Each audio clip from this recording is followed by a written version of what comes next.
Bom, boa noite a todos. Estamos iniciando aí a gravação, né? Então, bem-vindos mais uma vez à disciplina de gestão de operações, né? Então, vamos iniciar a nossa aula aqui de hoje. Deixa eu projetar os slides.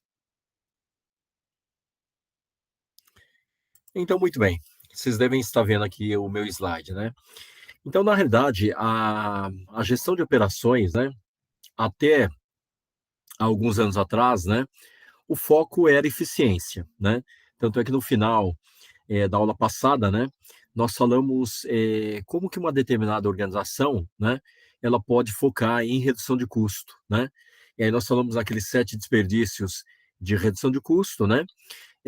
Quando a gente olha a gestão de operações nos dias atuais, né, nós acabamos percebendo que o mercado consumidor ele também muda, né? Então, na realidade, além de um produto, né, que ele tem o seu custo-benefício bastante claro, né, os objetivos da gestão de operações, né, ela passa também a ser agregar valor, né? Ou seja, criar valor através do produto ou do serviço oferecido, né? E esse valor acrescentado, né, ele refere-se ao valor ofertado do produto em relação aos recursos utilizados, né? E é por isso que o segundo ponto importante, né, na questão de gestão de operações é ainda ter um uso eficiente dos recursos, né? Então, ou seja, fazer com que os meus recursos, né, eles tenham uma maior utilização por parte da organização, né? Então, obviamente, redução de tempos, né, de movimentação inadequados, né? Redução de tempos de preparação de máquina, né? Então, tudo isso faz com que o meu equipamento ele fique a maior parte do tempo disponível, né? E aí eu consigo, obviamente, também ter essa questão da redução de custos, né? E também o uso adequado, né, dos recursos naturais e humanos. Quando a gente fala na evolução da gestão de operações nos últimos 50 anos, né? Aqui tem as diferenças, né? Entre o gerenciamento de operações, né? Lá em 1960, né? E a gestão de operações agora, né? Nos anos de 2010, 2015, né? Tá? Então lá atrás, né? Como nós falamos também, né? O foco da gestão de operações era redução de custos, né? E ao contrário agora é foco na criação de valor, né? O foco da gestão de operações lá atrás era basicamente produção de produtos, né? E agora, né, a gente sabe que grande parte dos produtos oferecidos, eles também têm uma parcela de serviço, né? Então, hoje, além de fornecer produto, né, o foco da gestão de operações é também prover serviços, né? Serviços em complemento, né, ao produto oferecido pela própria organização, né? Lá atrás, né, o foco era a produção em massa, né? Baseado no que a gente chamou de economia de escala, né? Então, quanto mais eu produzo, mais barato seria o meu produto, né? E hoje em dia a gente fala em customização em massa, né? Customização em massa ainda é um grande paradigma para a grande maioria das organizações ainda nos dias atuais, né? Mas isso tende a haver uma diminuição desse paradigma a partir que a gente comece a utilizar essas ferramentas, né, da indústria 4.0, da indústria 5.0, né, manufatura 3D, né, que é justamente esse movimento de passar de produção em massa para customização em massa, né? É, lá atrás, né, a cadeia de supply chain ou a cadeia de suprimentos, ela era mais simples, né? E hoje a gente tem uma cadeia de supply chain super complexa, né? Até porque hoje é muito comum, né, os insumos produtivos, matérias-primas, componentes, né, eles passarem a vir de qualquer lugar do mundo, né? E antigamente a gente tinha, né, uma produção mais verticalizada, né? Ou seja, mais perto da operação, né? As características lá também, lá atrás, né, era explorar o meio ambiente, né? E agora, as características da gestão de operações é sustentar o meio ambiente, né? Então, esses são alguns movimentos, né? Até porque hoje, né, se entende que a gestão de operações, ela tem que se preocupar, né, com os pilares qualidade, com os pilares meio ambiente, com os pilares saúde e segurança ocupacional, com o pilar ética corporativa, né? Então, tudo isso que não era enxergado no passado, ele passa a ser enxergado agora por uma maior exigência, não só do consumidor, né? Mas uma maior exigência de todos os stakeholders, né? Que acabam influenciando a organização, né? E aí, como stakeholder, né? Só para complementar, né? Os stakeholders são os que nós chamamos de as partes interessadas da organização. Aí estamos falando no acionista, né? Estamos falando na comunidade, estamos falando no cliente, estamos falando no consumidor, estamos falando no fornecedor, né? Estamos falando no nosso concorrente, estamos falando no governo, estamos falando no sindicato, né? Nas entidades sindicais, né? Então, todas aquelas partes interessadas, né? Que elas são influenciadas e acabam sendo influenciadores da nossa organização, né? Então, hoje, esse ambiente mais complexo, né, que a gente tem, acaba também levando, né, a forma como eu gero as organizações, né, as minhas operações nos dias atuais, né? E aí, falando um pouco de estratégia operacional, né, quando a gente olha a gestão de operações, né? A primeira coisa que eu tenho que olhar, né, para poder dizer como que a minha gestão de operações irá funcionar, né, é olhar o fator competitivo, né? Então, o que que é fator competitivo? São aqueles atributos que o meu cliente ou o meu mercado, né, eles estão observando, né? Então, quando a gente fala em fator competitivo, né, estamos falando, né, se os consumidores do meu produto, né, ou se o mercado ao qual o meu produto ele busca atingir, né, ele foca em preço baixo, o objetivo de desempenho da minha operação tem que ser reduzir custo, né? Então, ou seja, então todas as minhas estratégias organizacionais, né, vão estar voltadas à redução de custo, tá?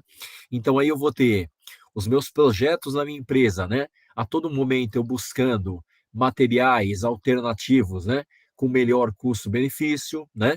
A todo momento eu estou buscando eficiência no meu processo produtivo, né? Para diminuir os tempos de operações, né? A todo momento eu estou buscando reduzir os desperdícios na minha empresa, né? Então, tudo isso são estratégias organizacionais que me levam à redução de custo, né?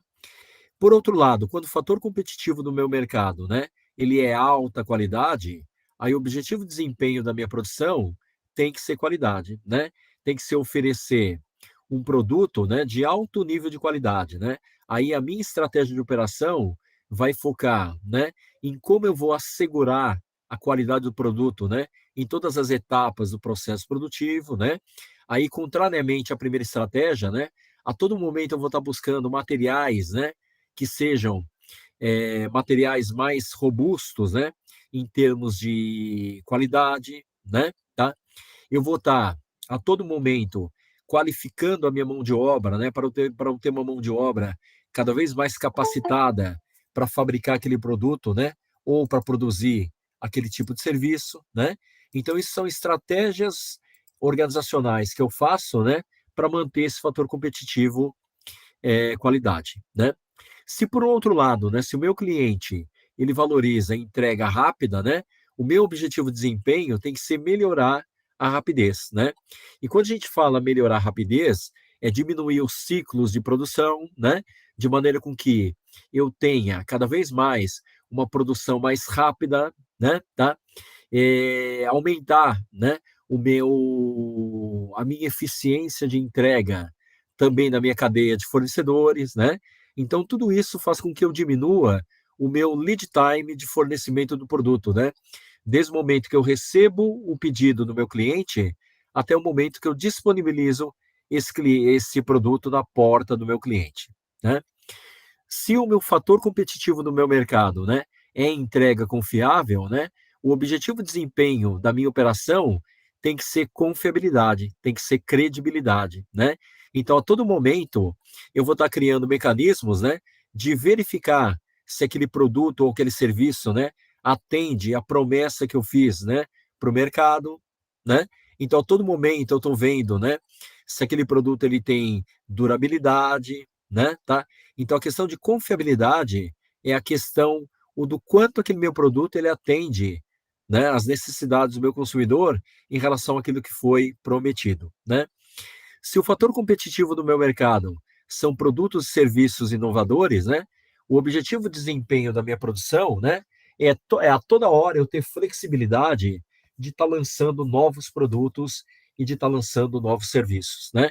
Então, a todo momento eu vou desafiar a minha gestão de operações, né? Para estar pensando em um novo produto, né? Para estar pensando em um novo serviço, uma nova oferta de valor, né? É uma organização que vai estar envolvendo muito a questão de marketing, né? Para fazer esse mapeamento de mercado, né? Para saber o que o cliente necessita, não só agora, mas também amanhã, né?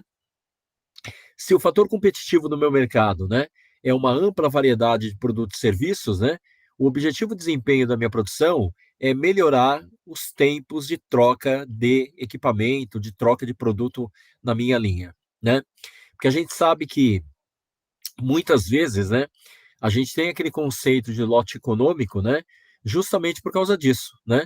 Justamente pela deficiência que grande parte das organizações tem, né, em trocar a linha de fabricação de um produto para o outro, né? Então, um exemplo, né, se eu tenho às vezes, né, uma operação que trabalha com moldes plásticos, né, tem muita empresa que às vezes para trocar um determinado molde, né, por um outro, né, e fabricar um outro produto, né? Às vezes essa troca de molde, ela demora mais de 2 horas, né? Tá? E isso acaba comprometendo, né? A capacidade da minha organização em estar oferecendo produtos diferentes, né? Ou produtos variados, né? E quando o fator competitivo do meu cliente, né? Do meu mercado, né? É essa habilidade de alterar prazo e quantidade, aí eu tenho que ter flexibilidade na minha gestão de operações para fazer esse remanejamento, né? Se eu tenho uma determinada operação, né, que ela é muito engessada, né, tá? Muitas vezes eu estou lá no meio da minha linha de produção, né, de um pedido que eu recebi do meu cliente de 1.000 peças, né? Aí por uma questão ou de erro de programação, né, ou de variação de demanda de mercado, né, esse meu cliente ele me solicita um aumento, né, de 20% na quantidade de volume a ser entregue naquele pedido, né? Então, muitas vezes, se eu não tenho essa capacidade, né, de absorver, né, uma determinada demanda, né, maior contratada, né, muitas vezes eu vou perder competitividade, né, e o meu cliente vai buscar uma outra empresa no mercado, né? Então a forma, né, como eu vou gerir a minha gestão de operações, né, é entendendo qual que é o fator competitivo, né, ou qual que é o atributo de valor que o meu cliente ele busca, né? Então, por exemplo, né, se eu estou lá numa rede fast food, né, o meu cliente muitas vezes ele quer custo, né? Então é aquele cliente, né, que ele olha um determinado prato de uma determinada loja, né, de uma determinada empresa, de um determinado restaurante, né, e óleo do outro, né? Então, se de repente eu tenho lá dois restaurantes de self-service, né, e um está cobrando R$ 20 pelo quilo da comida, né, e o outro restaurante está cobrando R$ 18,90, né, muitas vezes o meu consumidor ele vai naquele de R$ 18,90, né? Agora, se eu sou aquele consumidor, por exemplo, da Apple, né, é o meu fator competitivo, né? O que o meu cliente valoriza é a alta qualidade, né? Aí eu não posso, de maneira nenhuma, eu como Apple, né, permitir que um determinado produto defeituoso seja lançado no mercado, né? Porque muitas vezes isso acaba afetando a credibilidade da minha organização, tá bom? Pessoal, se estiverem com dúvida, podem abrir o microfone, podem perguntar, tá bom? Tá? Estou aí disponível, tá bom? Quando a gente fala, pessoal, em gestão de operações, né? Eu acho que um dos grandes desafios, né? Um dos maiores desafios da gestão de operações, né? é manter a operação funcionando, né, com o mínimo de estoque possível, né? Porque nós já falamos na aula passada, né, que estoque dentro da empresa é custo, né? Então, estoque é capital imobilizado, né? Estoque é fluxo de caixa que eu acabo não tendo na minha empresa, né, por conta de ter, né, o meu capital investido naquele estoque, tá? Então, a capacidade da empresa, né, em ter o menor estoque possível traz competitividade, né? Só que os grandes fatores, né, de eu ter estoque é suprimento e é demanda, tá? Suprimento é aquilo que eu compro, né? E demanda é tudo aquilo que o meu cliente me pede, tá? Então, quando eu tenho, né, algumas situações de incerteza, seja no suprimento ou seja na demanda, isso me leva a uma gestão de operações que eu tenho que ter mais ou menos estoque, né, dentro da minha operação, né? Então, primeiro, quando eu tenho incerteza no suprimento, né? Incerteza no suprimento é quando a minha fonte de fornecimento, né, ela não é confiável, tá? Então, se eu tenho dúvida, né, se aquele pedido que eu fiz para o meu fornecedor, né, que ele vai chegar na quantidade, no prazo que eu determinei, né, quanto mais a incerteza no suprimento for, maior é o estoque de produto que eu vou colocar no meu armazém, né? E por que que eu coloco estoque no meu armazém? Porque se aquela entrega, né, daquela matéria-prima que eu pedi para o meu fornecedor não chegar dentro do prazo que eu espero, né, eu utilizo o material que está lá no meu estoque, tá? Então não tem segredo, né? Só que quanto mais incerteza eu tenho, mais estoque eu vou colocando dentro da minha organização, né? Então é muito bom, né, ou é melhor, né, eu trabalhar junto com o meu fornecedor para eu ter uma maior confiabilidade de entrega por parte dele, né? Tanto é que muitas vezes o pessoal que trabalha na área de compras, né, mensalmente mede, né, tanto não só o nível de qualidade de entrega do fornecedor, mas também mede o que a gente chama de delivery performance, né? Ou o prazo de entrega, né? E demerita o fornecedor de acordo com essa pontuação, né? Muito mais do que penalizar o consumidor, né? O fornecedor, é estimular ou desafiar o fornecedor a ter uma entrega mais precisa, né? Então, quanto mais preciso, né, for a confiabilidade do meu fornecedor, menor o estoque eu gero dentro da minha cadeia, tá? Falar em demanda, né? Ou seja, falar de necessidade do meu consumidor já também é um assunto complicado, né? Se eu tenho lá uma determinada organização, né? E eu fizer a pergunta, né? Quanto o meu cliente irá comprar mês que vem? Né? Ou quanto vai ser o volume de compras, né, do meu cliente no próximo ano, tá? Então muitas vezes eu não tenho bola de cristal, né, para saber qual que é a quantidade, né, de material que esse meu cliente vai comprar, né? Só que quando eu não sei, né, a quantidade de material que o meu cliente vai comprar, né, muitas vezes para mim não incorrer, né, em perda de negócio por não ter produto, né? Eu coloco estoque, né? De produto acabado ou de matéria-prima, né? Que eu vou utilizar para fabricar esse produto, né? Como ineficiência na minha operação, tá? E aí é complicado, né? Então é por isso que as decisões, né? Em ter ou não estoque depende muito do mercado, né? Eu posso decidir não ter estoque e perder venda, né? Pelo fato de não ter estoque ou para produzir ou para entregar o produto para o meu cliente, né? Aí eu perco venda, né? Ou eu posso definir ter um determinado estoque, né? E essa demanda do cliente não vir, né?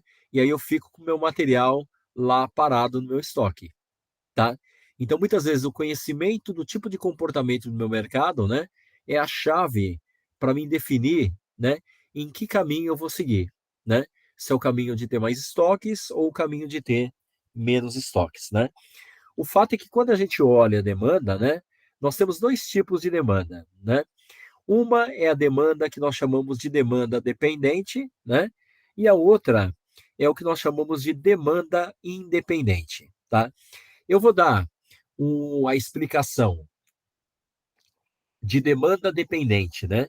E de demanda independente através de uma empresa que fabrica o mesmo tipo de produto, tá?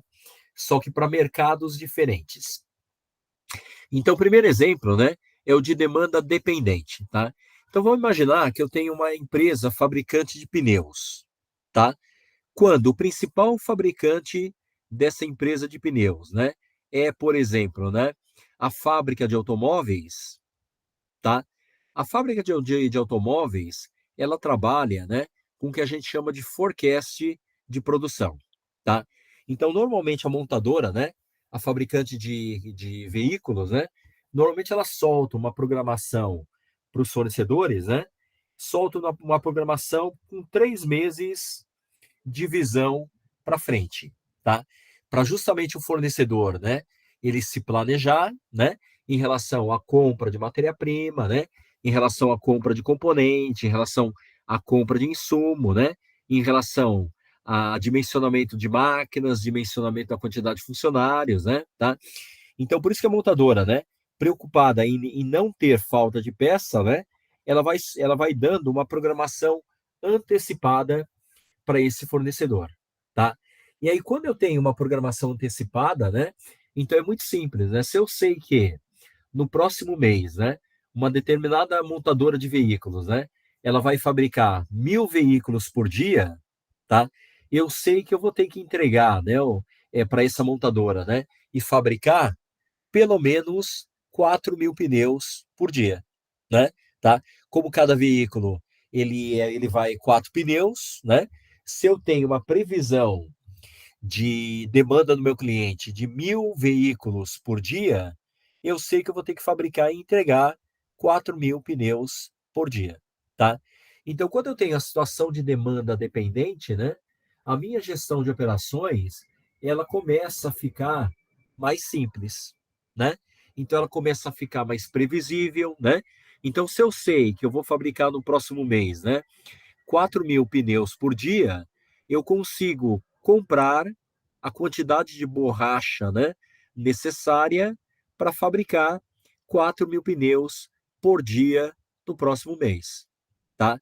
Eu consigo saber qual que é a quantidade de máquinas, né, que eu vou deixar disponibilizado na minha operação para poder fabricar aqueles 4.000 pneus por dia.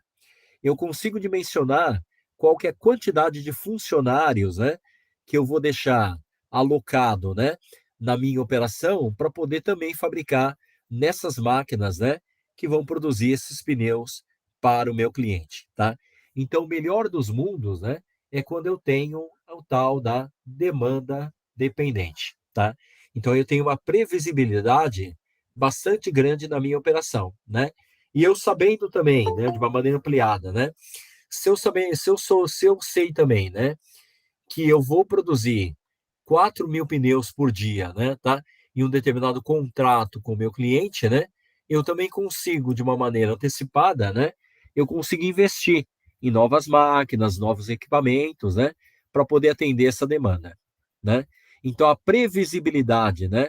Da gestão de operações passa a ser extremamente alta, né? E com a previsibilidade, né? Eu tenho uma gestão de operações mais controlada, tá? Agora vamos dar o mesmo exemplo, né, dessa empresa fabricante de pneus, né?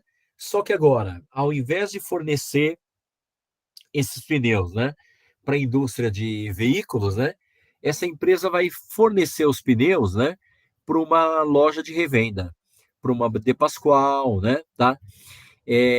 Quando acontece isso, né, a situação, né, fica mais imprevisível, né? Por que fica mais imprevisível, né? Porque outras variáveis acabam entrando, né, como influenciadora, né, do tipo de operação que eu vou ter, né? Então eu tenho que tomar cuidado, né? Que, por exemplo, o cenário econômico, né? Se tiver uma determinada recessão no mercado, tá? Eu preciso toda hora estar monitorando o meu mercado, né? Porque eu sei que se tiver recessão no mercado, né? Ou tiver um aumento de inflação, né? Que faz com que eu aumente o preço do pneu, eu sei que menos pessoas, né, vão comprar o pneu lá na revenda, né? E consequentemente, essa loja de pneu vai pedir menos pneu para minha empresa, tá? Então eu não consigo, por exemplo, ter uma previsão muito grande, igual no fornecimento, né, para a indústria automobilística, né, que eu vou lá fabricar 4.000 pneus por dia, né? Porque se tiver, por um outro lado, né, se tiver um aquecimento de mercado, né, tá? As pessoas começarem a ganhar poder aquisitivo, né? Aquela troca de pneu, né, que aquela família não fez, né, nos 2 últimos anos, ela vai fazer agora, né? Vai aproveitar a situação, né? E aí, aproveitando a situação, acaba havendo um aumento de consumo, né? Tá? E aí, se eu não tenho material, se eu não tenho equipamento, né? Se eu não tenho pessoas, né? Que estão projetadas, né? Para absorver esse aumento de consumo, eu acabo perdendo venda, tá? Então, por isso que entender, né? Entender o comportamento do meu mercado, né? De maneira mais próxima é a chave, né? Para mim começar a entender a maneira como eu vou também planejar a minha gestão de operações. Tudo bem? Tá? Aqui a gente tem, né? Algumas estratégias de gestão de operações, né? Baseado no fluxo de material, né, que vem lá da demanda do meu consumidor, né? E aí eu tenho algumas estratégias, né, que aí já aproveitando, né, teve uma aluna que perguntou na aula passada, né, se não dava para trocar os termos em inglês, né? Tem muito termo, pessoal, que não tem tradução para o português, tá? Então, por exemplo, é muito comum quando a gente trabalha, né, em gestão de operações, em gestão de cadeias de suprimento, né, ou em cadeias de supply chain, tá? É muito comum a gente ouvir esses termos, né? O primeiro termo make to order, né? Então, ou seja, o que é make to order? É produzir sob pedido, né? Então, eu só vou iniciar a produção, né, de um determinado produto, né, ou a elaboração de um determinado serviço quando eu receber um pedido do meu cliente, tá? E aí vamos dar um exemplo muito simples, que é, por exemplo, o alfaiate, tá? O alfaiate, ele não vai lá ficar fazendo roupa sem ter pedido, né? O alfaiate, ele está lá esperando, né? Quando o cliente aparece lá na alfaiataria, né? Tá? Para pedir um determinado terno, por exemplo, né? Aí ele vai começar, né? A perguntar qual que é o tipo de tecido que ele quer, qual que é a cor, né? A partir do momento que ele sabe o tecido, sabe a cor, né? Ele parte para comprar esse tecido na cor escolhida pelo cliente, tá? Então, esse é a estratégia make to order, tá? A outra estratégia é o que a gente chama de make to stock, tá? Ou produzir para estoque, tá? Um exemplo análogo a esse, né?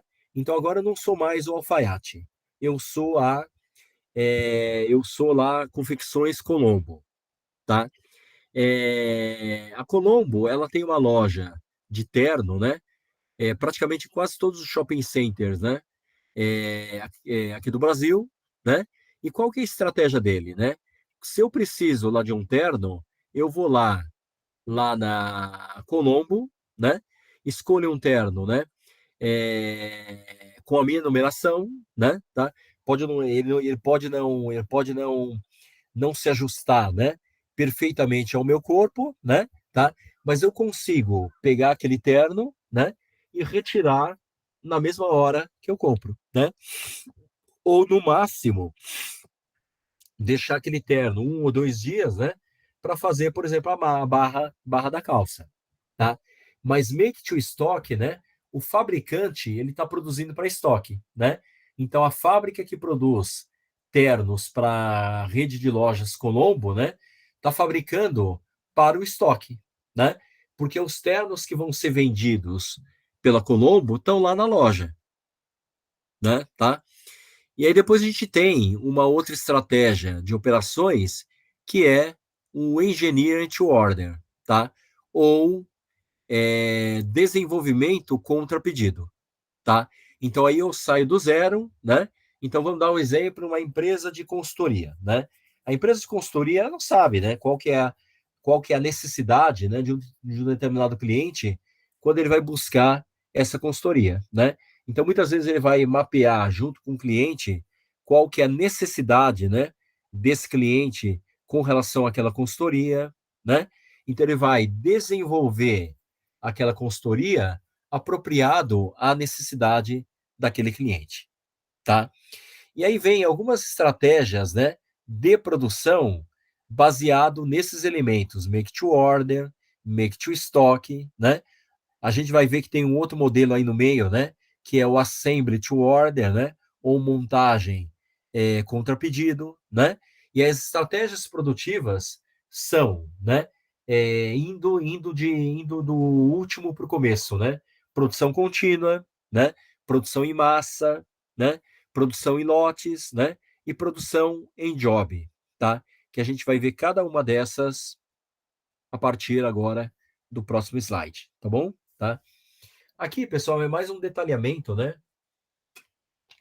do que é, então, esse ambiente, né, que nós chamamos de MTS, tá? Então, no ambiente MTS, né, que é o tal do Make to Stock, né, eu produzo produtos padronizados, né, porque é óbvio, né, como eu tô produzindo para estoque, né, eu não estou produzindo contra a ordem do meu cliente, né, para mim produzir sem ter pedido do meu cliente, obviamente tem que ser um produto padronizado, né? Tá?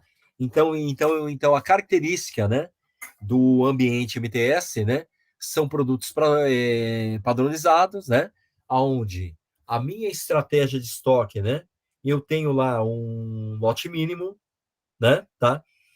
E esse lote mínimo, né,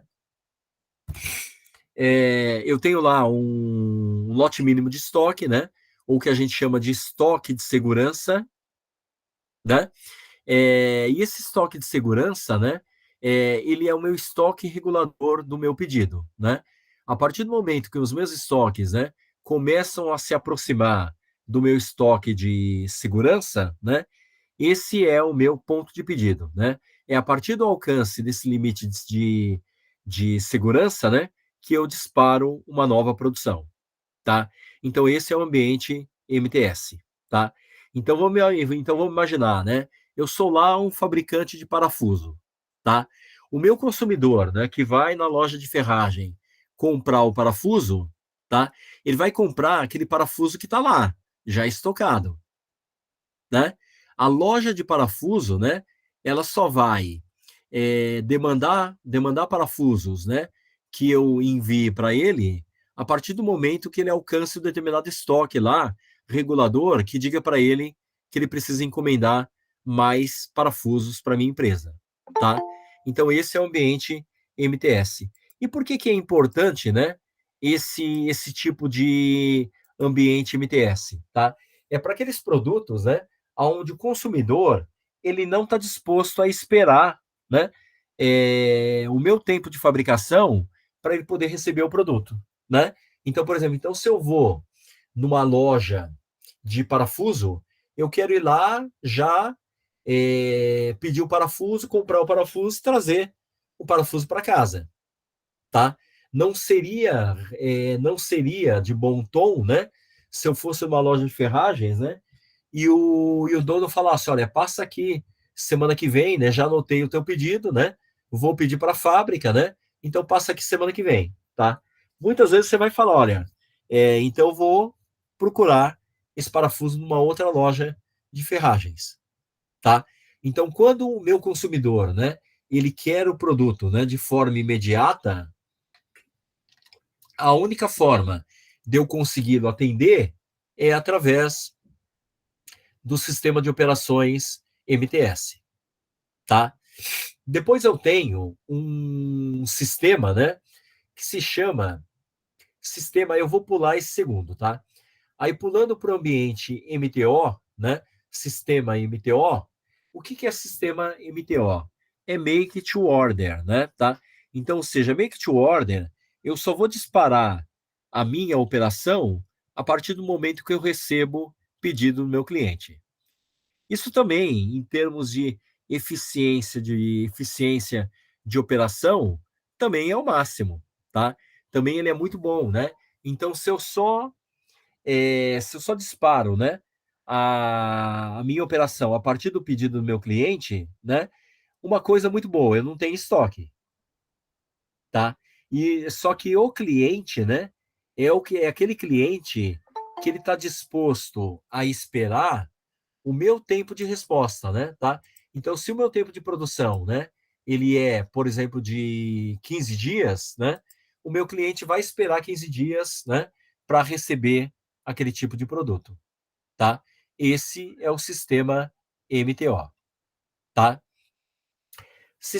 Um sistema intermediário, né? Que aí é o segundo que a gente está vendo aí. É o ambiente ATO, tá? E o que é o ambiente ATO, né? O ambiente ATO é o que a gente chama de Assembly to Order, tá? O que é Assembly to Order, né? Tá? Vou imaginar o seguinte, né? Antigamente, né?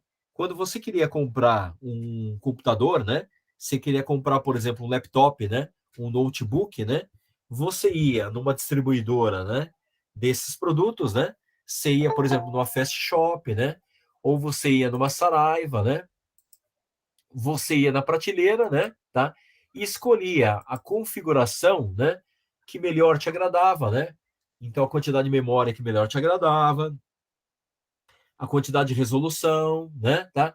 Então, você escolhia o computador que melhor se adequasse, né, à tua necessidade, né, você comprava e saía da loja com o teu computador.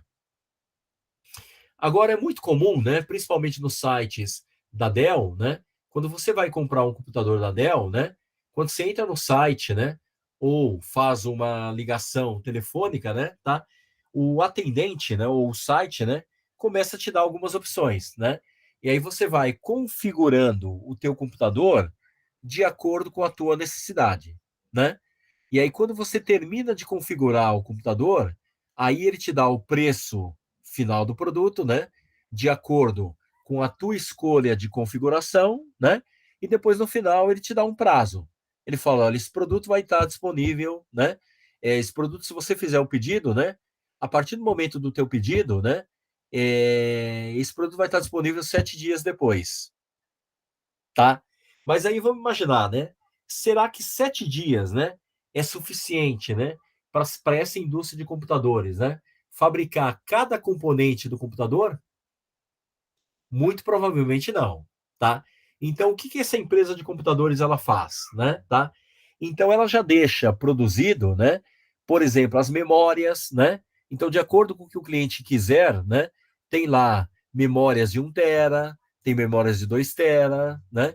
Tem memórias de 500 mega, né? Então, tudo isso já está produzido, né? Já está estocado, né? A partir do momento que o meu cliente ele faz a configuração, tá? O meu trabalho é ir até o estoque, né? Separar aquela configuração, né? Que o meu cliente escolheu, né? Separo, monto o computador, né? E a partir da montagem do computador, disponibilizo para o cliente, tá? Então, esse é o ambiente ATO, né? Ou o ambiente que a gente chama que é o Assembly to Order, tá? Ou montagem sob pedido, tá? Então não é que eu vou fabricar todos os componentes, né, a partir do recebimento do pedido do meu cliente, tá? Mas eu vou montá-lo, né, a partir do recebimento do pedido do meu cliente, tá? E depois, por último, né, o ambiente ETO, né, que é um ambiente Engineering to Order, né? Ou engenharia sob encomenda, tá? Aonde, né? Eu só vou startar o desenvolvimento daquele produto, né? A partir do momento que eu recebo o pedido do meu cliente, tá? Aí um exemplo, né? Marcenaria sob encomenda, né? Normalmente ela trabalha no sistema ETO, né? Por quê? Porque a partir do momento em que você vai numa marcenaria artesanal, né, muitas vezes ele vai até a tua casa, né, mede o local onde você quer colocar aquele móvel, né? A partir do momento que ele sabe as dimensões, né, da tua parede, ele começa a desenhar, né, aquele móvel de acordo com as tuas necessidades, né? E aí você fala, olha, eu quero uma gaveta aqui eu quero 3 gavetas, né? Aqui eu quero não sei o quê, né? Eu quero um determinado puxador, né? Tá? Então ele vai projetando, né, o produto de acordo com a necessidade do cliente, tá? Aí a partir do momento que você fechou, né, aquilo que você quer, você faz o pedido, né? E aí a partir daí ele vai começar a fabricar aquele produto, tá? Então esse é o ambiente ETO, né? Engineer to Order, tá? Agora se eu vou, por exemplo, né, para essas lojas de imóveis, né, do tipo Alitalia, né, tá? Aí eles trabalham, por exemplo, né, mais ou menos um sistema ATO, né? Porque normalmente eles fabricam módulos, né? E aí a partir do momento que o cliente vai lá escolher o determinado móvel, né, ele vai tentando compor, né, os módulos de acordo com o tamanho do teu ambiente, tá? Então ele é um misto, né, de ATO, né, com o misto do ETO, né, que é o tal do Engineer to Order, tá? Mas basicamente, pessoal, aqui, né, tá? Só para fechar esse tema, né, quando eu tenho, né, esses dois tempos, né, tá? E aí eu tenho o tempo D e o tempo P, tá? O tempo D, né, é o tempo que o cliente está disposto a esperar para receber o teu produto, tá? E o P é o teu lead time de fabricação, tá? Então quando o D, né, ele é muito menor do que o P, significa que eu tenho que ter o produto em disponibilidade imediata para o meu cliente, tá?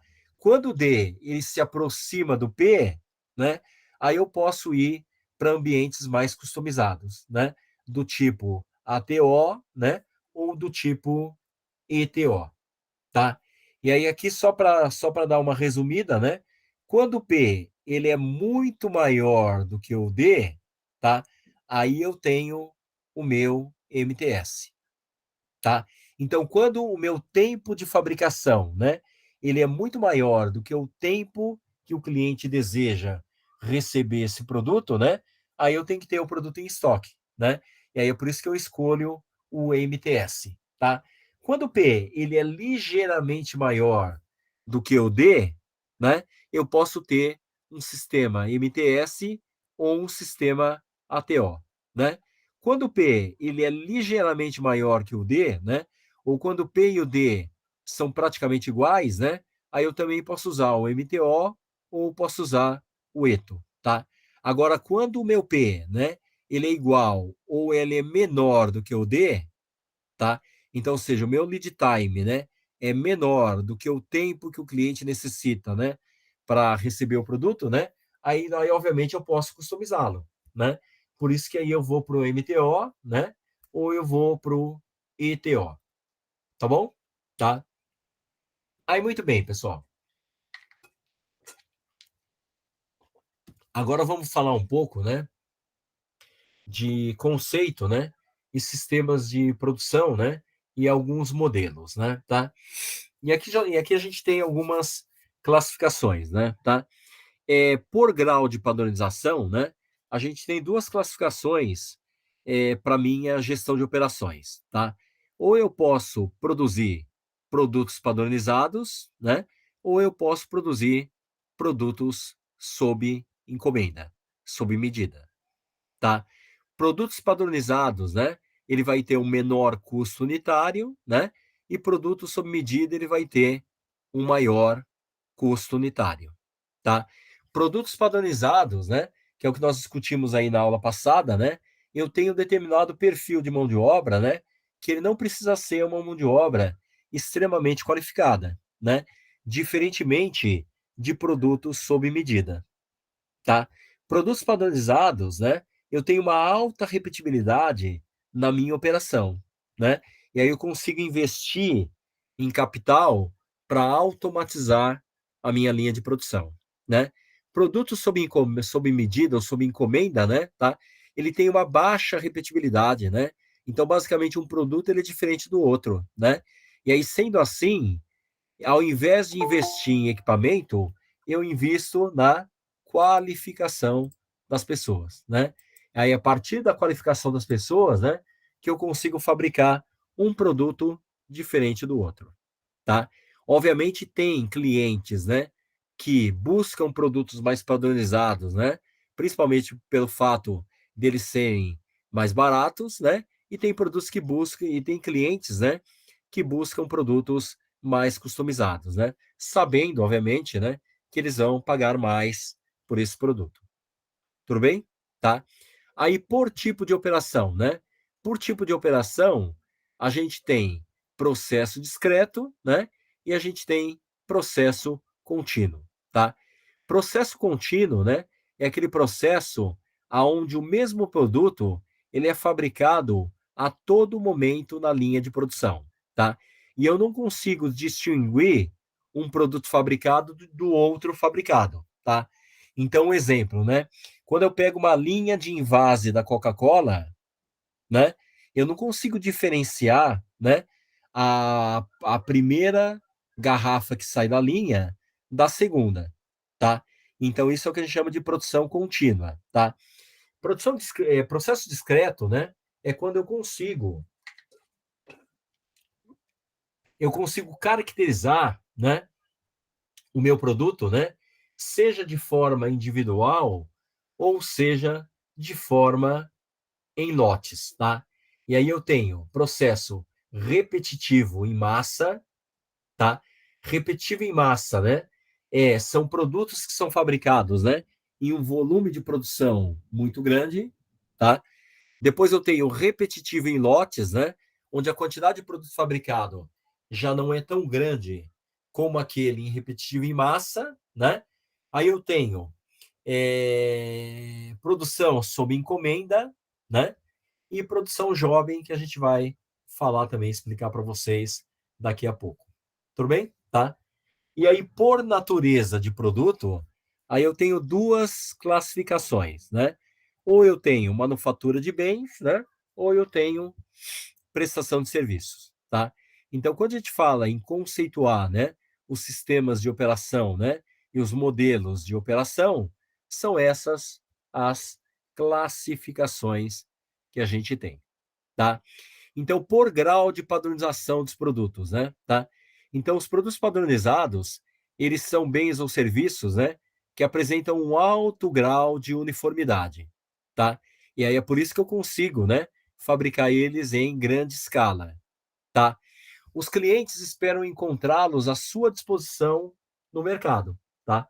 Vou lá comprar, né, um parafuso, eu sei que eu vou na loja de ferragens, aquele parafuso vai estar lá, né?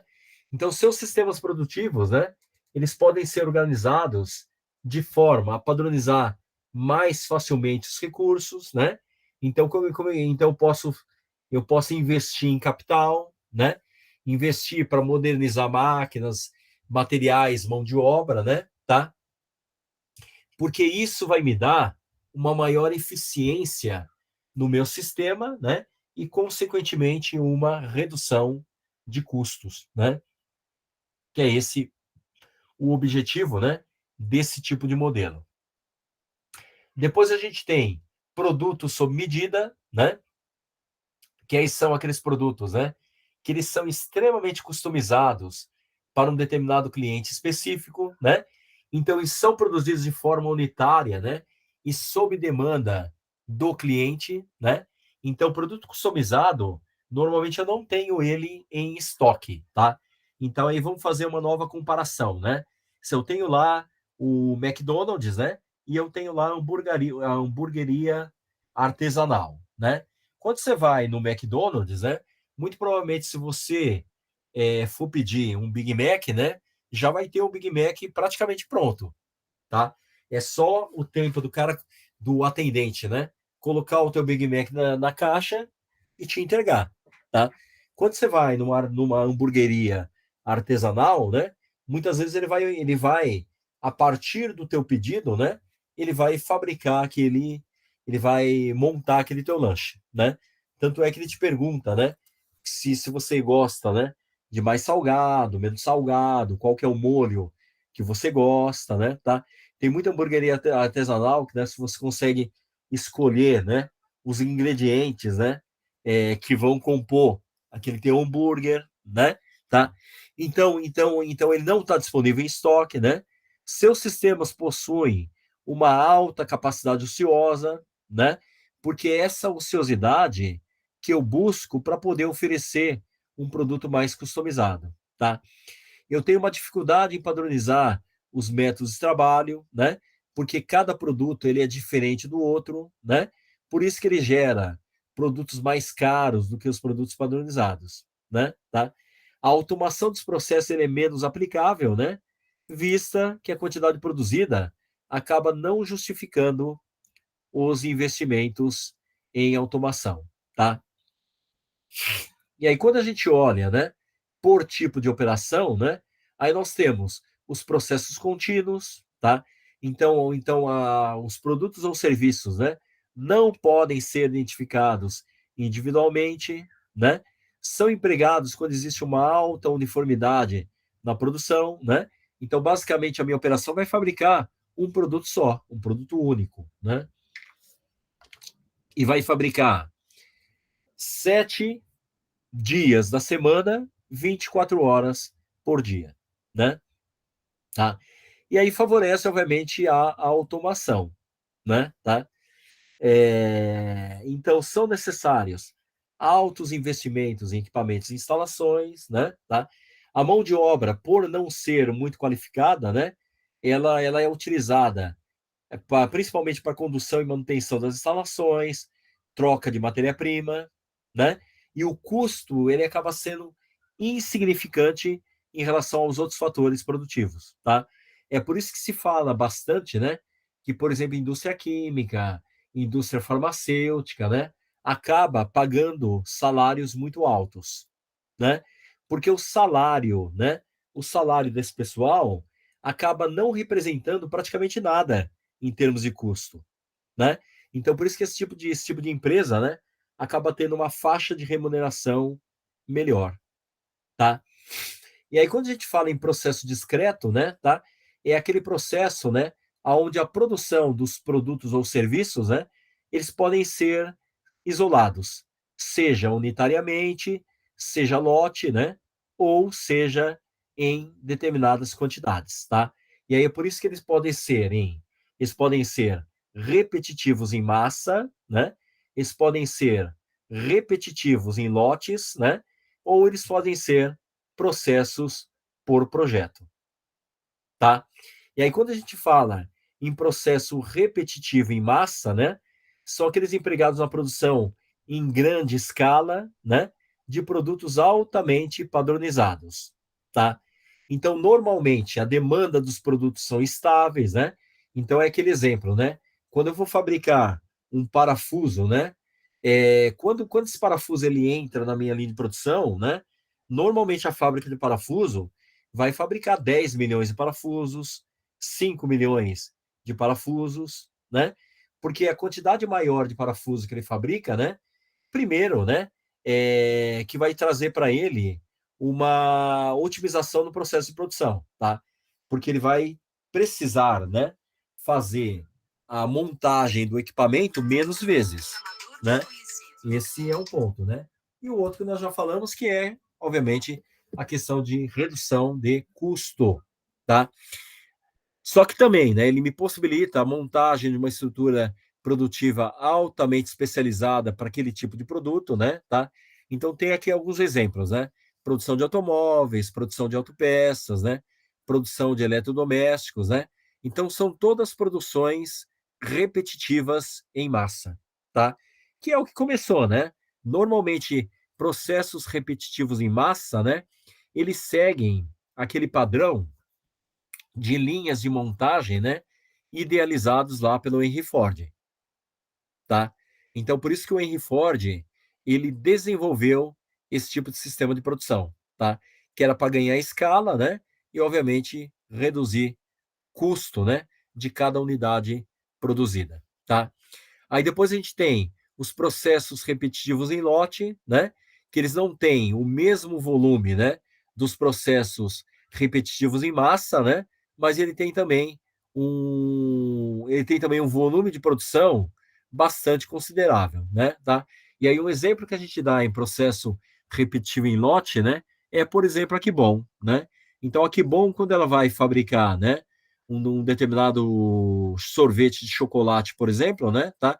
Quando ela coloca esse sorvete de chocolate na linha de produção, né? Ela vai produzir, por exemplo, esse chocolate, né? Num tacho, né? Num misturador, sei lá eu, de 6.000 quilos, tá? E aí eles vão colocar uma quantidade muito grande de matéria-prima ali dentro, né? E vão fabricar uma quantidade muito grande aí de sorvete, de chocolate, tá? Terminando o sorvete de chocolate, né? Aí eles fazem a limpeza do equipamento, lavagem do equipamento, né? E aí começam a produzir depois um outro tipo de sabor, né? Desse sorvete, tá? Então, por isso que esse exemplo é processo repetitivo em lote, tá? Depois a gente tem o processo por projeto, tá? Então aí eu tenho um cliente específico, né, que quer um produto específico, né? E aí a partir daí eu começo a desenvolver, projetar, né, e fabricar o produto de acordo com a necessidade daquele meu cliente, tá? E aqui a gente dá um exemplo, navios, aviões, né? Então muitas vezes quando a Embraer recebe o pedido, né, de um determinado avião, né, ela começa a perguntar, né, para o comprador, né? Que tipo de que tipo de acessório, né? Tal de complemento, né?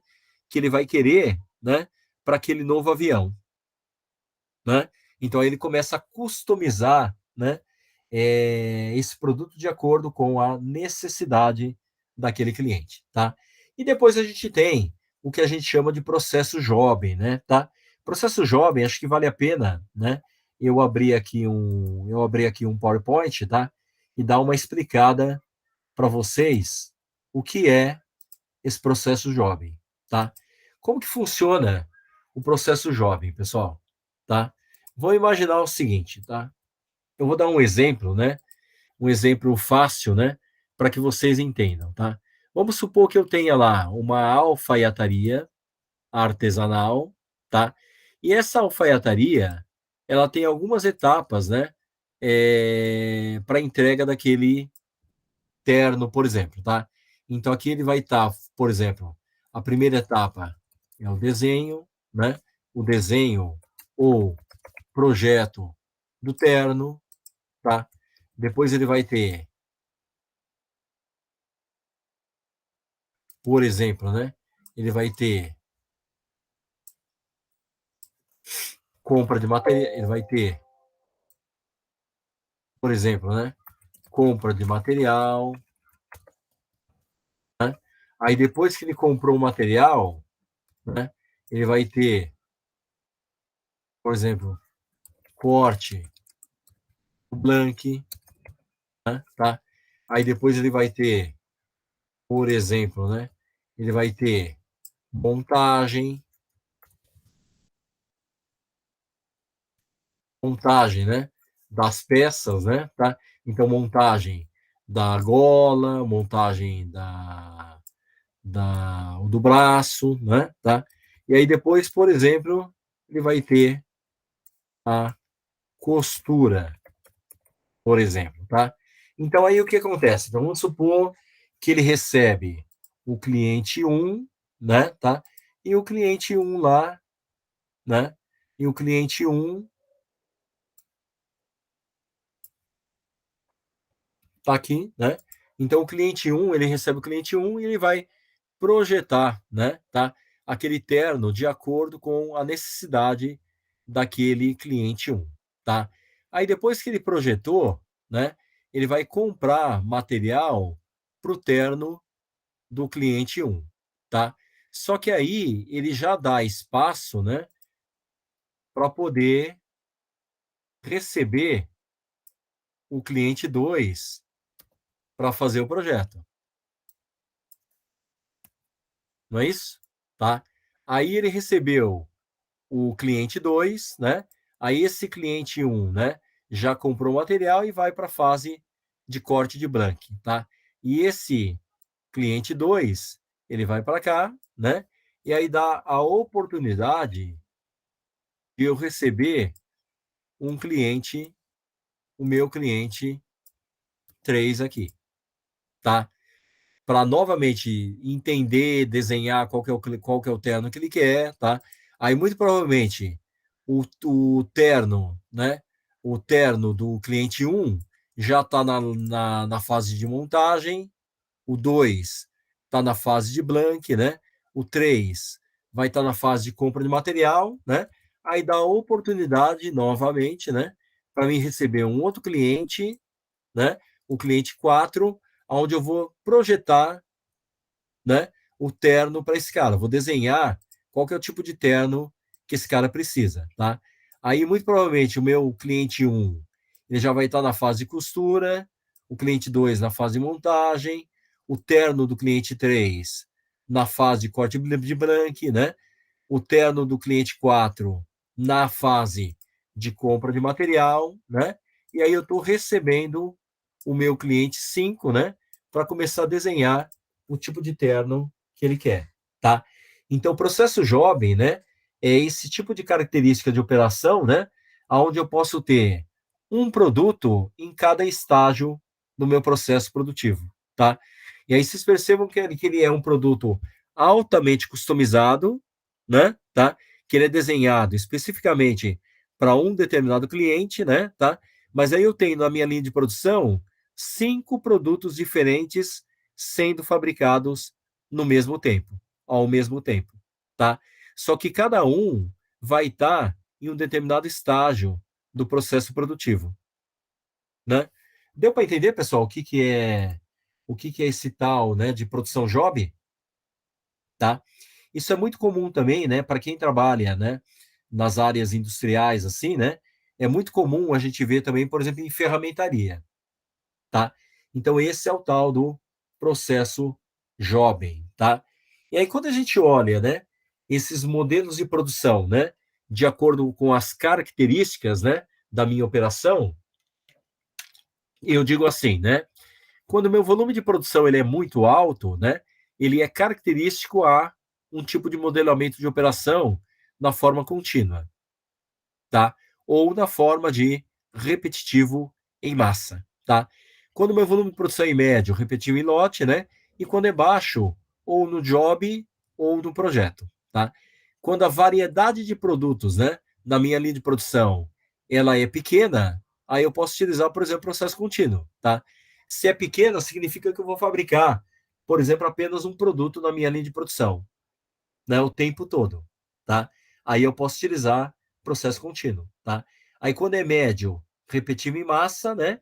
E quando ele é grande, né? A variedade, aí ele pode ser em lote, projeto ou job, tá? Aí vamos pensar aqui o seguinte, ó, com relação à qualificação de mão de obra, tá? Quando a qualificação da minha mão de obra é baixa, o único processo possível é o processo contínuo, tá? Aonde eu tenho a minha operação, né, não dependendo da minha mão de obra, tá? E aí por isso que o custo da minha mão de obra representa muito pouco, né, no custo do meu produto final, tá? Vamos falar aqui também, por exemplo, ó, de incapacidade ociosa, né? Capacidade ociosa é o quê, né? É a quantidade de tempo que o equipamento fica parado, tá? Sem produzir, né? Então, no processo contínuo, né, a capacidade ociosa é extremamente baixa, né? Repetitiva em massa também baixa, repetitiva em lotes é média, né? E o projeto de Jobim, a capacidade ociosa, ela é alta, tá? E por que que a capacidade ociosa é alta? Porque eu quero que seja alta, tá? Porque a partir do momento que a capacidade ociosa é alta, eu consigo, por exemplo, aqui, ó, tá? Capacidade alta. Eu consigo entregar isso aqui para o meu cliente, né? E eu consigo absorver mais um produto. Tá? Então é por isso que a capacidade ele é ociosa, né? Tá? Porque tem muita situação que é importante, né? Eu ter capacidade ociosa para poder receber mais pedidos, né? Receber mais pedidos dos meus clientes. Tudo bem? Tá? E aí quando a gente fala, né, de produção em massa, né, tá? A gente recorre um pouco, né, ao conceito, né, que vem lá do conceito lá de início, né, das atividades de operações, né, o início das atividades de produção, né, tá? E aí, quando eu tinha lá, né, o processo de produção em massa, né, quais eram as grandes características, né? Especialização do trabalho, né? E o que que eu falo especialização do trabalho, né? É aquele cara, né, que eu começo, né, na produção em massa, eu começo a separar as atividades, né? Eu falo que o operador A, ele só vai fazer um tipo de atividade, né? E aí, quando esse operador A, né, ele faz apenas um tipo de atividade, né? Então, por exemplo, ele faz só ele só faz aquela atividade, né, que é pregar botão, né, em uma determinada etapa lá do terno lá do meu cliente, né? Então ele se especializa naquela atividade que ele vai fazer, tá? Então é isso que a gente chama de especialização do trabalho, né? A outra característica da produção em massa é mecanização e automação, tá? Então, ou seja, então quando eu tenho uma quantidade muito grande de peças, né, a serem fabricadas, eu consigo investir em mecanização e em automação, né? Exemplo lá, o McDonald's, né? O McDonald's, eles têm, né, para fritar a batatinha frita, né, tá? Eles têm lá um sisteminha, né? Um sisteminha de aquecimento de óleo, né? Esse sisteminha de aquecimento de óleo, né? Ele tem um determinado nível de óleo, né? Tá? E ele tem um temporizador, tá? Então aí o operador, né? O operador, o que que ele faz, né? Ele pega uma quantidade de batatinha frita, né? Até chegar naquele nível, né? Naquela marcação da bandeja, né? E aí ele coloca dentro lá do óleo, né? Aperta um botão, né? E aí quando a batata ela chega a um determinado tempo dentro lá do óleo quente, né? O próprio sistema já acende uma luz verde, né? Significando que ele já pode tirar a batata que ela já está frita, tá? Então esses sistemas de mecanização, né, e automação, ele só é possível porque eu tenho um alto volume de peças a serem fabricadas, tá? E aí eu consigo também fazer uma maior uniformização, tá? Esse sistema de linha de montagem, né, foi introduzido pelo Whitney, né, tá? Esse Whitney, ele é um fabricante de armas, né, lá nos Estados Unidos, né, tá? E ele inventou também esse sistema, né, tá? Para poder fabricar mais armamento, né? Porque os Estados Unidos necessitavam de maior armamento para poder atender as demandas da Primeira Guerra Mundial, tá? E aí, no início do século XX, né, o Henry Ford, ele aproveita essas experiências, né, para desenvolver a linha de montagem, né, para a produção do Ford modelo T, que a gente viu, né, que é esse aqui, ó, pessoal, é o tal do Ford modelo T preto, tá? Então, esse Ford modelo T preto, né, a primeira unidade produzida saiu em outubro de 1908, tá? E até 1927, né, já tinham sido produzidas 15 milhões de veículos Ford modelo T preto, tá? Por quê? Porque a partir do momento que ele produzia um único produto,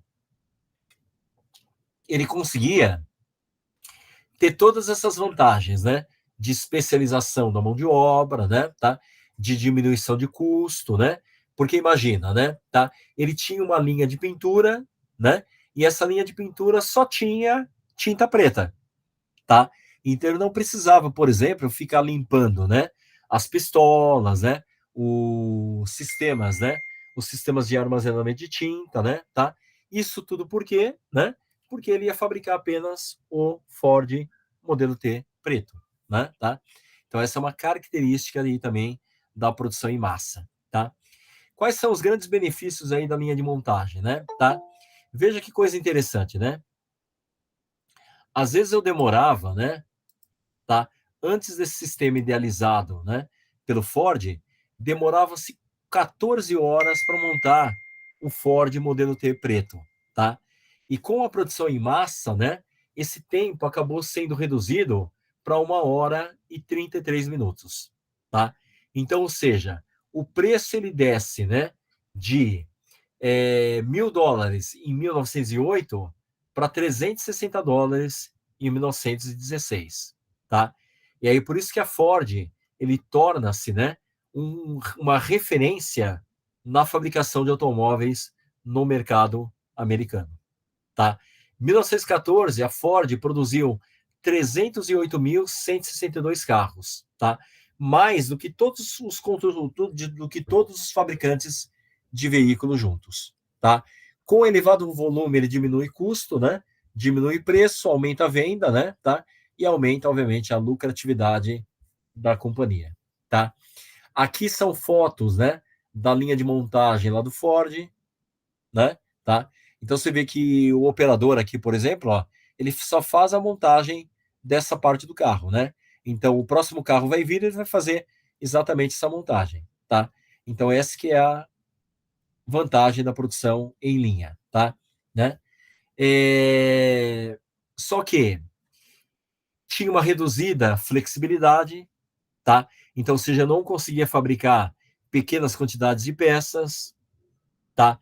O equipamento era muito especializado, né? Os processos de decisão tinham que ser centralizados, né? Eu tinha lá o paradigma da economia de escala, né? Questão lá do lote mínimo, né? Quando a gente vai, por exemplo, né? Ir numa loja de brinde, né? Eu tenho lá aniversário do meu filho, né? Quero fazer um brindezinho para dar para os convidados, né? Quando eu vou na loja de brindes, né? Muito provavelmente essa loja de brindes vai falar, olha, custa tanto, né? Se você comprar mais do que 1.000 peças, custa tanto, né? Se você comprar mais de 250 peças, ele vai custar tanto, tá? E aí por isso, né? Tá? Por isso que a gente tem essa questão aí do paradigma da economia de escala, tá? Depois, longos tempos de resposta, né? Tá?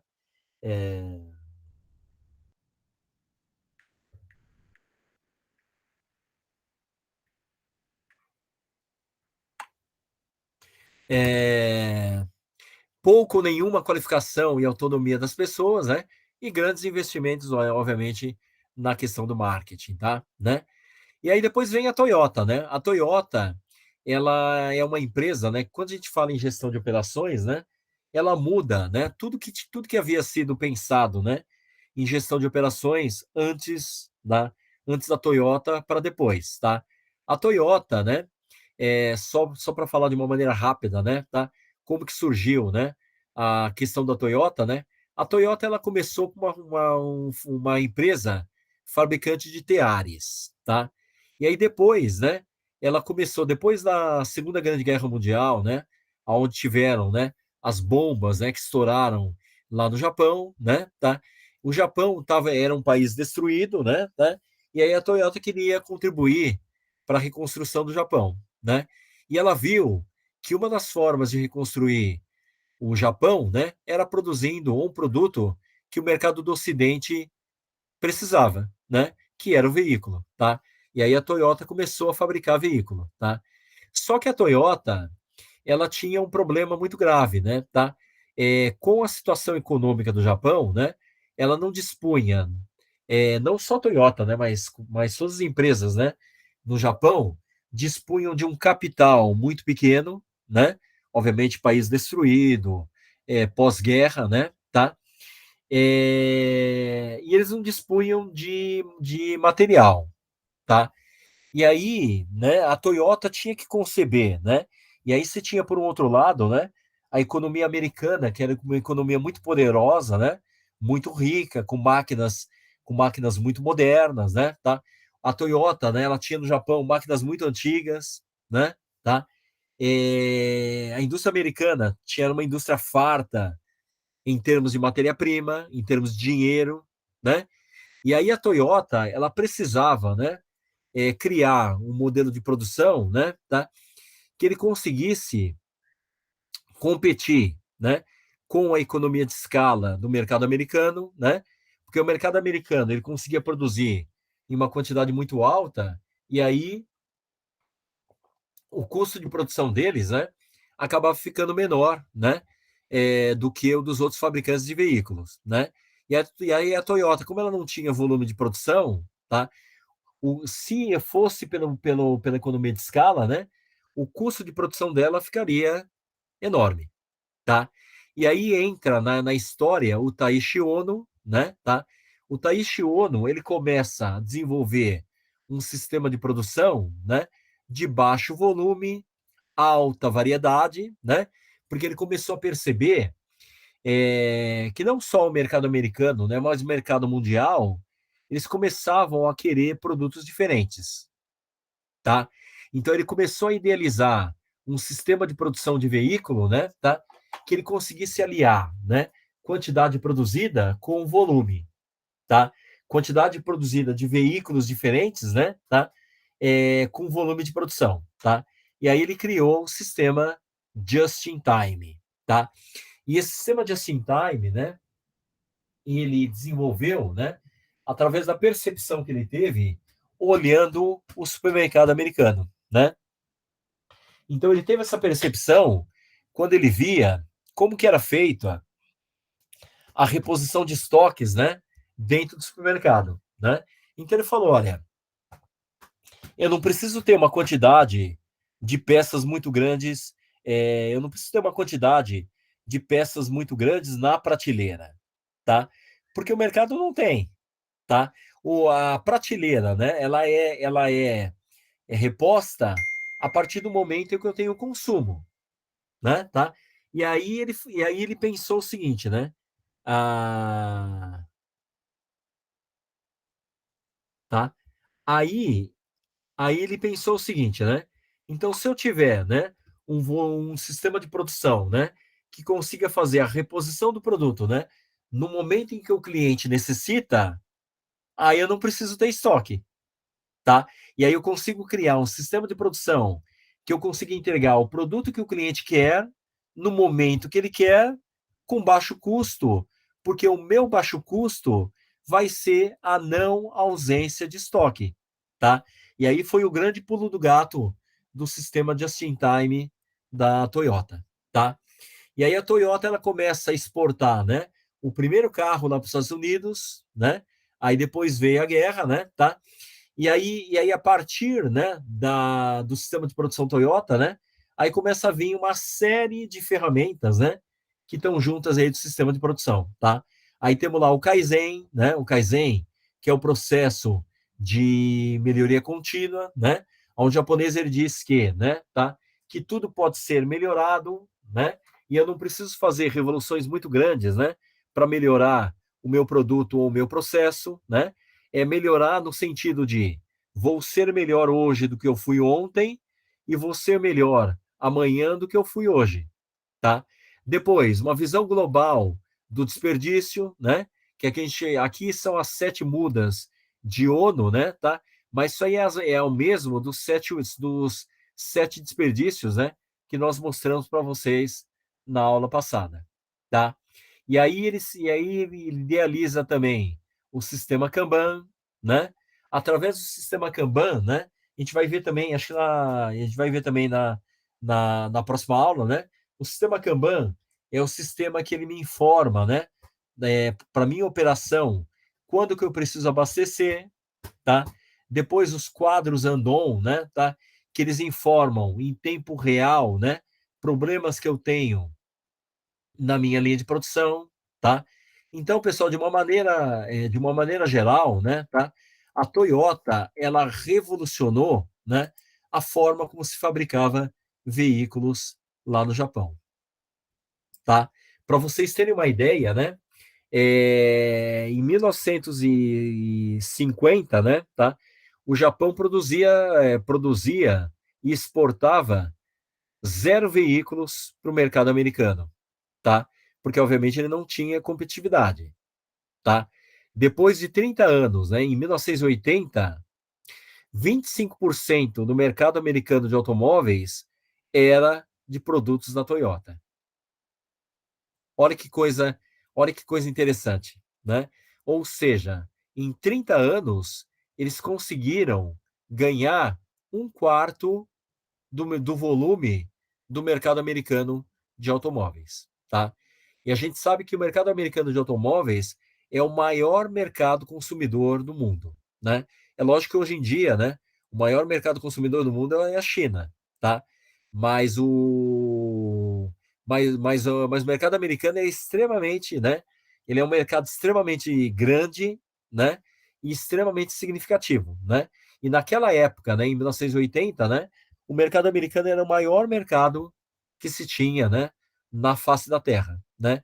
E aí a Toyota conseguiu, né, através dos seus modelos de produção, ela conseguiu abarcar 25% desse mercado, né? Através desse sistema de produção, que foi o sistema Just in Time, tá? E as suas ferramentas, né? Tá? Vai ter um momento que a gente vai discutir algumas ferramentas importantes dentro desse sistema Just in Time, tá? Uma ferramenta que acho que todo mundo conhece, né, que está dentro do sistema Just in Time, é o tal do 5S, tá? O 5S ele nasceu, né, dentro do sistema Just in Time, tá? Porque o japonês ele começou a perceber, né, que para fabricar melhor, ele tinha que ter os postos de trabalho organizados e limpos, tá? A partir do momento que eu tenho um posto de trabalho organizado e limpo, eu consigo ter um melhor controle, né, desse meu posto de trabalho. Eu diminuo menos tempo para encontrar ferramentas, materiais, tá? Então, por isso que o 5S, ele nasce dentro dessa abordagem japonesa, né? Que é a abordagem japonesa do just-in-time dentro da Toyota, tá? E aí esse modelo, né? Esse modelo ele é copiado em 1990, né? Tá? Em 1990, o governo americano, né, preocupado, né, com a Toyota, que já tinha 25% do mercado americano, queria entender, né, qual que era o segredo da indústria japonesa, tá?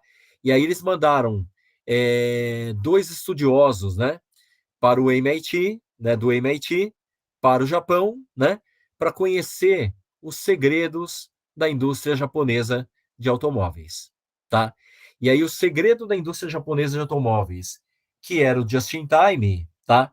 Esse modelo acabou retornando para os Estados Unidos, né, tá? E foi criado, né, o sistema Lean Manufacturing, tá? Então o sistema Lean, né, nada mais é do que um redesenho do sistema just in time, tá?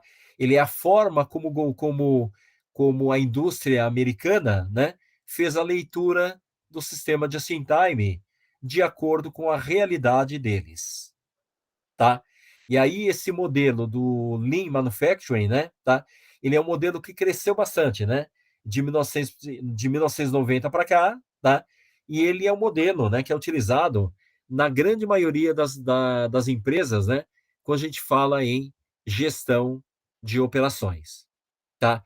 E aí o modelo que a gente conhece hoje, né, é o modelo Lean Six Sigma, tá? Que ele alia, né, que ele alia o poderio, né, da ferramenta Just in Time, né, com o poderio das ferramentas de qualidade, né, em especial o Six Sigma, tá? Mas isso é história que a gente conversa aí também na próxima aula, tá bom? Tá? Pessoal, esse material já está lá no portal também, né? Tá?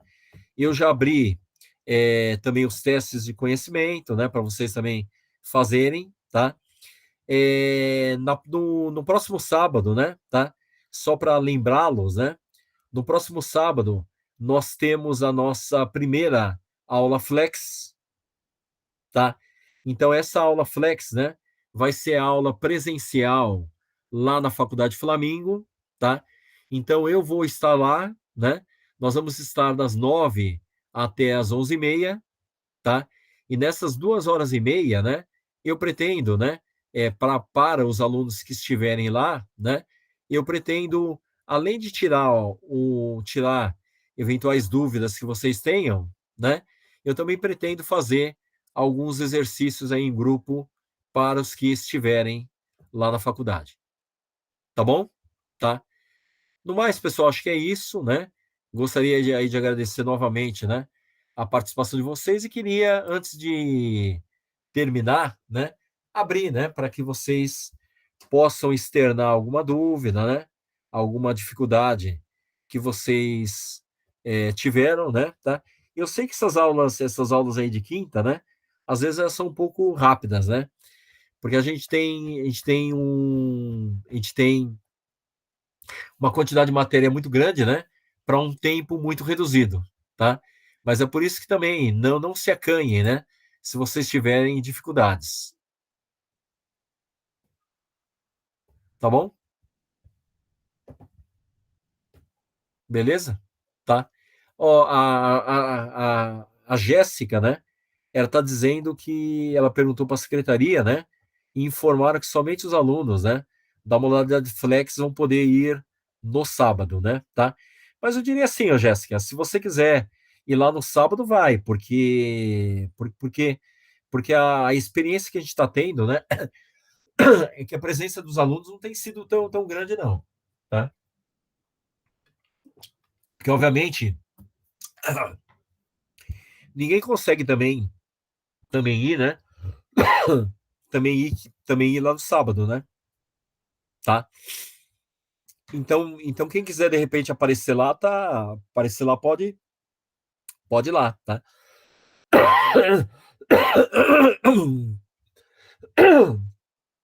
Tá bom? Então sábado aí eu tô esperando aí vocês, né? Tá?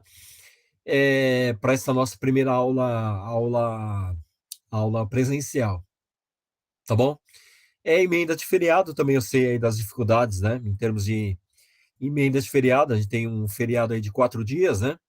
Para a grande maioria aí das empresas, né? Tá? Mas e para quem não tiver, né, condição de ir, também compreendo, tá? Mais uma vez, principalmente para quem me perguntou na semana passada, né? Quem não for também não vai ter prejuízo nenhum, tá? Não vai ser demeritado em nada em termos de nota, presença, nada, tá? Então não precisa se preocupar também se não puderem ir, né? Tá? Não vai ser dado nada de novo em termos de conteúdo, né? Tá? Porque, obviamente, eu não posso dar conteúdo novo, né? Se nós estamos falando que não é obrigatório, né? Tá indo nessas aulas, tá bom? Então, o conteúdo novo sempre é dado nas quintas-feiras, tá? Então, também não vai ter conteúdo novo, então não precisem também se preocupar com isso, tá bom? Tá? No mais, pessoal, novamente aí me despeço aí de vocês, né? Obrigado aí pela paciência, né? Tá? Obrigado aí pela participação, né? Tá? E vamos fazer os exercícios, né? Não deixem aí para a última hora, né? Porque se deixar aí para a última hora, eu sei que sempre fica aí um pouco complicado aí quando chegar já no finalzinho aí do módulo, tá bom? Né? Falou, gente. Obrigado. Boa noite, hein? Então, até a próxima aula para vocês. Boa noite, professor. Obrigado. Valeu, gente. Tchau, tchau.